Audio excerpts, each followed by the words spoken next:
A gift. At sunset, taking a reading of the boat's position, Pia saw that they were still a good 12 kilometers from Gargantola. She knew then that it would be impossible to get back to the Mega by the end of the day, but it wouldn't matter much, she decided. There was no reason to think that Horan would be especially worried. He would know that they had gone too far afield to make it back by nightfall. She guessed that Fakir had come to the same conclusion, for it soon became clear that he was looking for a place to anchor the boat for the night. A likely spot showed itself just as the last glow of daylight was fading from the sky, a stretch of water where a small channel flowed at a right angle into a wider one. At this time, with the water at its height, even the narrower channel looked like a river of substantial size. But Pia knew that when the tide turned, it would shrink into a comfortable creek. The land on every side was thickly forested, and the failing light gave the mangroves the look of a solid barricade of greenery. There was a patch of relatively calm water where the channels met, and it was here that Fokir dropped anchor. Before doing so, he made a gesture that took in their surroundings and told Pia the name of the place, Gera Fitola. Once the boat was at anchor, Pia noticed that the moon had risen. It was almost perfectly spherical except for a thin shaving missing on one side. Around it was a halo with a faint copper tint. The moist, unmoving air seemed to have a magnifying effect, for this moon was larger and brighter than any she could ever remember seeing. As she was taking in the sight, Fakir crawled through the boat's hood and came to sit beside her. Raising a finger, he traced an arc upon the darkening purple backdrop of the sky. When Pia shook her head to tell him she saw nothing, there, he gestured to her to look more closely. Again, his finger described an arc, circling around and over the moon. Now, as her eyes grew accustomed to the silvery light, she saw a faint spectrum of colored light. It seemed to hang in the air for an instant and then it was gone. She glanced at Fakir to ask if he had seen it too, and he gave her an affirmative nod. Then his finger traced another arc in the sky, a vast one this time, spanning the horizon, and it dawned on her that he was thinking of a rainbow of some kind. Was that what he had shown her, a rainbow made by the moon? He gave her an earnest nod, and she nodded too. She had seen it after all, or at least glimpsed it. So what did it matter that she had never heard of such a phenomenon before? Pia's eyes strayed from the moon and the shadows of the forest and then fell to the currents playing on the river's surface. It was as if a hand, hidden in the water's depths, were writing a message to her in the cursive script of ripples, eddies, and turbulence. She remembered a snatch of something Kanai had said about Moina, something about the unseen flow of the water and the visible play of the wind.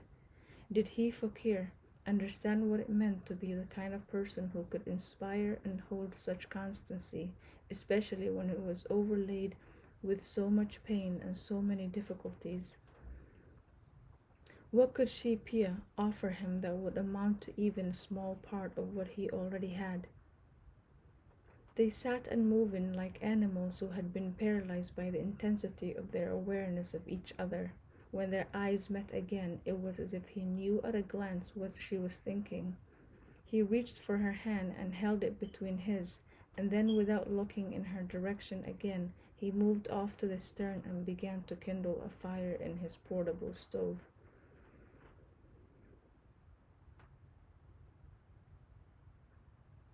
When the meal was ready, he offered her a plate of rice and spiced potatoes. She could not bring herself to decline it, for the plate seemed like an offering, a valedictory gesture.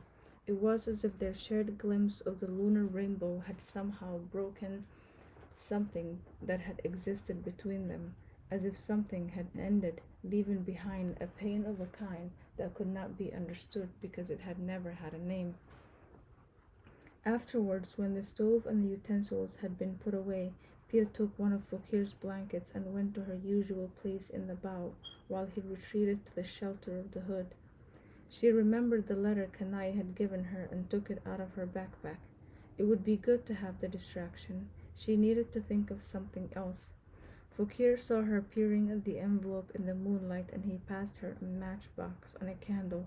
She lit the wick and placed the candle on the boat's prow, using its own drippings to fasten it in its place. The night was so still and airless that the flame held perfectly steady. Tearing open the envelope, she began to read.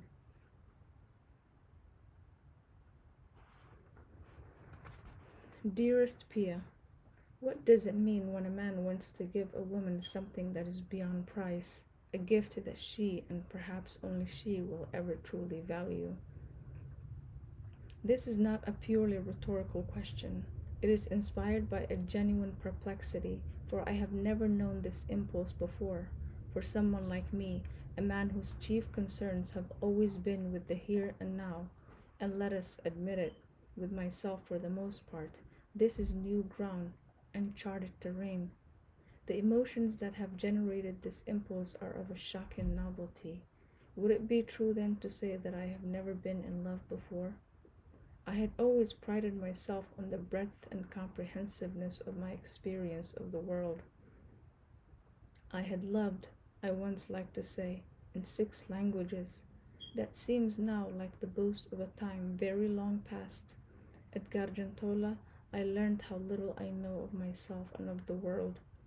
Suffice it to say, then, that I have never before known what it was to want to ensure someone's happiness, even if it should come at the cost of my own. Yesterday it dawned on me that I have it in my power to give you something that no one else can. You asked me what Fokir was singing, and I said that I couldn't translate it. It was too difficult. And this was no more than the truth, for in those words there was a history that is not just his own, but also of this place, the Tide Country. I said to you the other day that there are people who live their lives through poetry. My uncle was one such, and dreamer that he was, he knew how to recognize others of his kind. In his notebook, he tells a story of an occasion when Fokir, at the age of 5, recited from memory many of the cantos that comprise a Tide Country legend. The story of Bon Bibi, the forest's protectress. To be specific, he remembered a part of the story in which one of its central figures, a poor boy called Dukai, is betrayed by Dona, a ship's captain, and is offered to a tiger demon, Dokin Rai. My uncle was amazed by this feat, because then, as now, Fakir did not know how to read or write. But Nirmal recognized also that for this boy those words were much more than a part of a legend. It was the story that gave this land its life. That was the song you heard on Fakir's lips yesterday.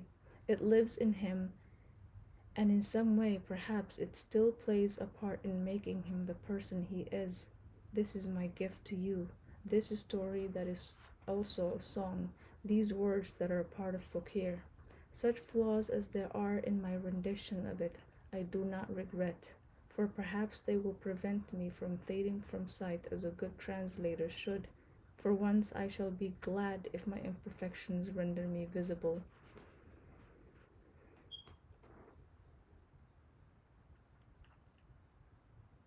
From the epic of the Tide Country as told by Abdurrahim Bon Bibir Karamoti Ortat Bon Bibi Jahuranama.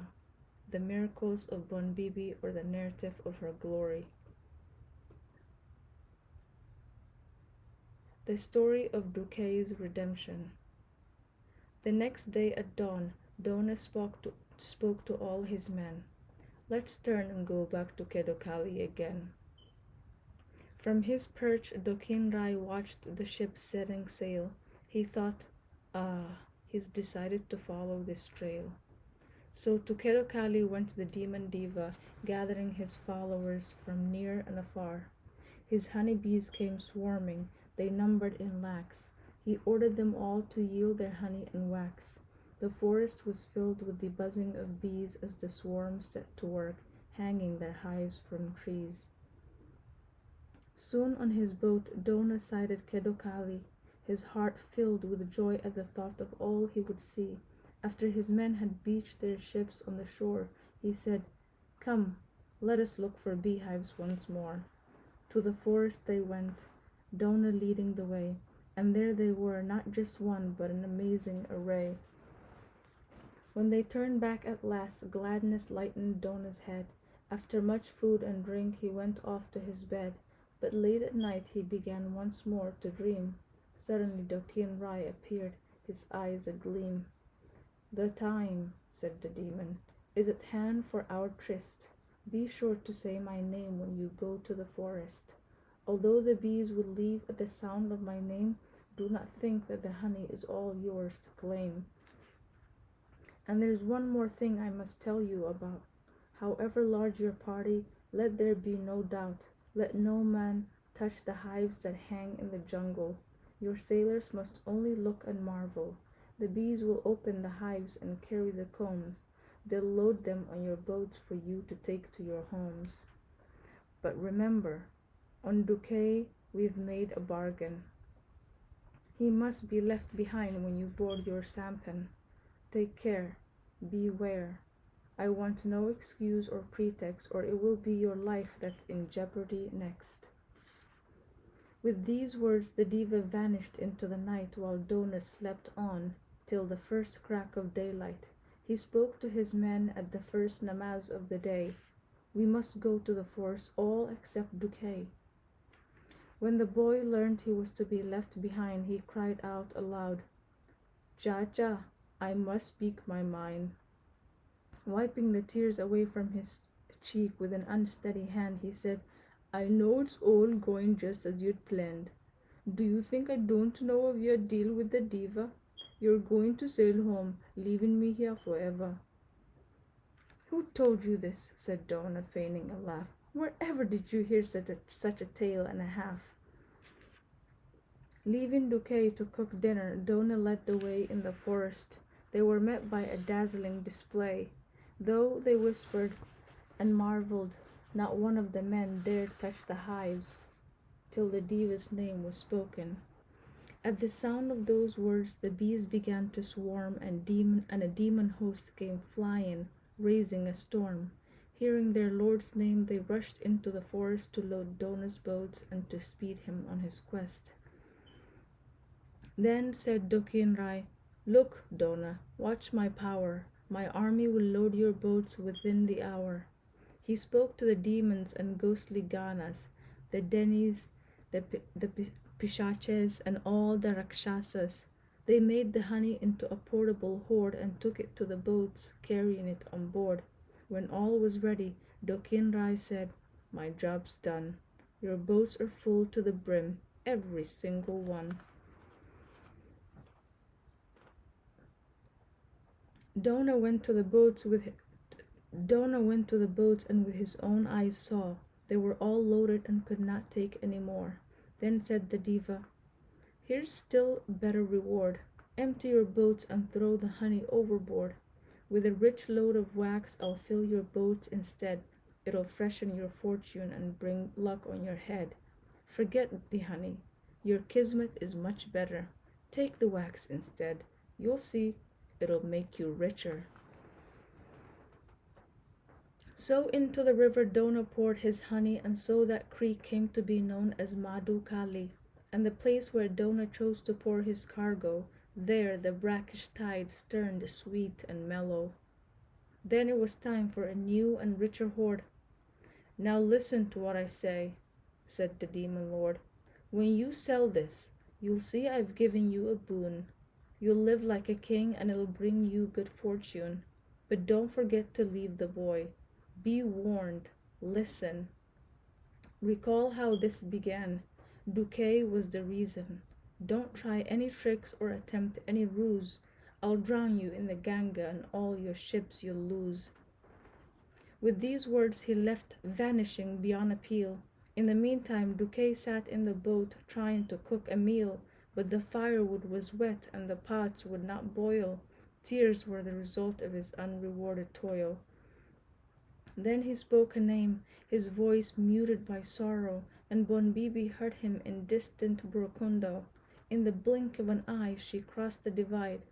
She spoke to the child, standing close by his side. Why did you call me? She said. What's happened to you? I'm in trouble, said he. I don't know what to do. Chacha told me to prepare a meal for tonight, but the kindle's all wet and the fire won't light. All will be well, she said. Don't worry in the least. With the help of the Lord, I will make you a feast. With these words of kindness, she gave him reassurance. Then, raising her hand, she passed it over his pans, and such was her barakat, so strong her benediction, that the pots filled instantly with rice and with salan. This was a feast that needed neither fire nor heat. She said to the boy, Look, they'll have plenty to eat. But Duque, still fearful, importuned her once more. Don'll set sail tomorrow, leaving me ashore. Mother of the earth, tell me, who'll save me then? My child, said Bon Bibi, do not fear this demon. He cannot kill you. He's not of so fine a fettle that he'd survive a blow of my brother's metal. With these last words, Bon Bibi took leave of Duque, and soon enough Dona returned from his foray. His words to the boy were, Here, Duque, tell me, where's our food? Where have you put it? On which dinghy? Here it is, said Duque. It's on this boat, Chachaji. Look, I've cooked the meal and kept it ready. Dona and the others went where he pointed, and then seating themselves they waited to be fed. The food they were served was so fine, so ambrosial, that some began to say it was hardly credible. How could such a fine feast be a mere boy's doing, or for that matter, any human being's? Now in undertones they began to speculate. Had Bon Bibi perhaps taken a hand in his fate? On his own the boy can't find his way to the Ghat. For sure Bon Bibi has taken him to heart. And so sat the men, talking in the dimming light until the day had waned and dusk had turned to night. The others slept in their boats without care or qualm, but to fretful Duque, sleep was prescribed haram. He could not close his eyes for fear and worry. They'll be off tomorrow, he thought, abandoning me. I'll be left behind as the demon's shikar. Dokin Rai will hunt me in his tiger avatar. Hour after hour he sat bewailing his plight. Not a single wink of sleep blessed his eyes that night. The other men slept in peace, happily replete. Not till daybreak did they wake after night's retreat. Standing amidst the ships, Dona said to his men, Undo the moorings, it's time to be off again. Six boats were unloosened at Dona Moli's behest. Only one stayed where it was, apart from the rest. Why are you waiting? Said Dona. Come on, let's go. There's no wood to cook with, they said. We need some more. Dona turned to Duque when the crew had spoken. Go and fetch some firewood. There's not enough for these men. Oh, Chachaji, said Duque, please don't give me this chore. Why not send someone else? I don't want to go ashore. There's no lack of men here. Ask another to rise. Why is it me that you must always tyrannize? You've sat on my boat, said Dona, and eaten your fill. Yet when I make a request you defy my will? Right in my face you fling this stinging reply. I won't go ashore. I won't even try. I'm hurt by these insults, this insolence and pride. Chachaji, said Duque, it's for you to decide. Of your pact with the diva, I'm not unaware. I know that he wants you to leave me right here. While the demon devours me in a tiger's guise, you'll go home rich, carrying this fabulous prize. Back in the village, you'll go to see my mother. What could I do, you'll say? He met a tiger. When you first came to our home, what a tale you spun. On the strength of that, she gave you her only son. Your sacred pledge you are now going to dishonor. You'll send me away and be off within the hour. When the news reaches my home, when my mother hears, her life will be over and she'll choke on her tears. You're a sly one, said Donna, an expert in deceit. Getting you to obey is a singular feat. If you know what's best for you, you'll do as I say or I'll just kick you off. You'll have to go either way. Wasn't it only for this that you brought me along? You knew I'd die while you grew rich and strong. So then why so much slander? Why so much abuse? If the tiger takes me, what do you have to lose? Now salam, Chacha. I touch your feet, said Duque. Point me in the right direction. Show me the way. Raising a finger, Donna pointed to the forest. Duque stepped off, sorrow swelling in his breast, and even as he crossed the deep mud of the banks, back on the boats they were pulling in the planks. Then, in his heart's silence, Donna began to say, Listen, Dukin Rai, now I've given you Duque. For the wrongs of the past, Diva, please forgive me. I wash my hands now. It's all up to Bon Bibi. Away they sailed, and when the boy saw that they'd left, he could move no more. He was utterly bereft. It was then from afar that the demon saw Duque. Dona had kept his word. He had left him his prey. Long had he hungered for this much awaited prize. In an instant he assumed his tiger disguise.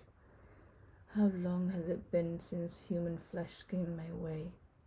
Now bliss awaits me in the shape of this boy Duque.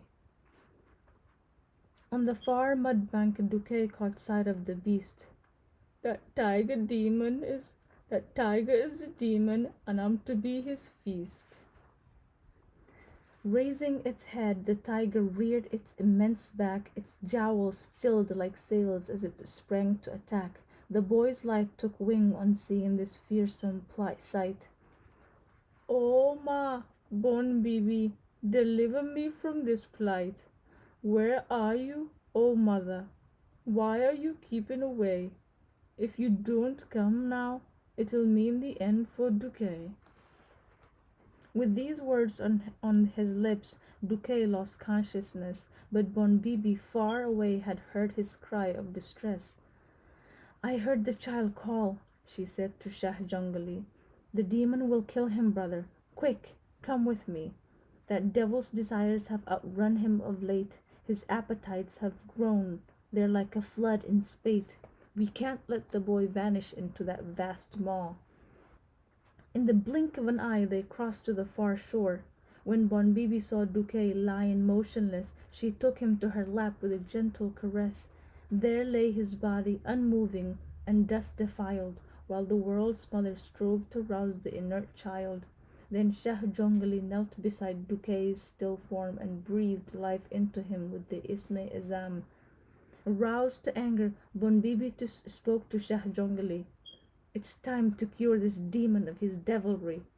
Brother, strike him a blow that will fill him with dread. Picking up his staff, Shah Jongali ran ahead. So eager was he to carry out his command that he struck the tiger with the flat of his hand. The demon reeled, so great was the force of the blow, and in panic fled south as fast as he could go. When she reached the end, Pia went to sit in the middle of the boat, and before long Fakir came to sit beside her, as she knew he would. His hands were on the gunwale, so she put her palm on his wrist. Sing, she said. Bon Bibi, Duque, Dokin Rai, sing. He hesitated momentarily before yielding to her plea. Tilting back his head, he began to chant, and suddenly the language and the music were all around her, flowing like a river, and all of it made sense. She understood it all. Although the sound of the voice was Fakir's, the meaning was Kanai's. and in the depths of her heart she knew she would always be torn between the one and the other. She turned over the last sheet in the sheaf of pages Kanai had given her and saw a postscript on the back. It said, "And in case you should wonder about the value of this, here is what Rilke says. Look, we don't love like flowers with only one season behind us. When we love, a sap older than memory rises in our arms. Oh, girl, it's like this. Inside us, we haven't loved just some one in it in the future, but a fermenting tribe, not just one child, but fathers cradled inside us like ruins of mountains, the dry riverbed of former mothers. Yes, and all that soundless landscape under its clouded or clear destiny. Girl, all this came before you."